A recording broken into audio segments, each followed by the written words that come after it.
Hello friends, welcome back to the many video guys and my YouTube channel guys. Today when we are going to talk about guys infinix phone setting guys, and today video title is guys Bluetooth scanning guys, how can we on and how can we use it. Friends, we want to on guys your infinix phone guys phone Bluetooth scanning. So how can you on and how can you use. Today friends, I will show you, I will tell you guys. So before starting video friends, first of all go and subscribe the channel guys, click the bell icon, like the video friends. Now let's see how can we on Bluetooth scanning. So guys, open your phone setting and guys you will have to search here guys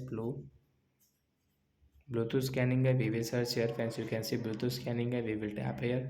Friends, you can see your Bluetooth scanning guys, your notification allow apps and services to scan for nearby device at any time guys, even when Bluetooth is off. This can be used for example to improve location based features and service. So guys, you want to on and guys you can use guys your Bluetooth scanning allow apps and services to scan for nearby device at any time. And friends, you want to off, so guys you can off from here also guys.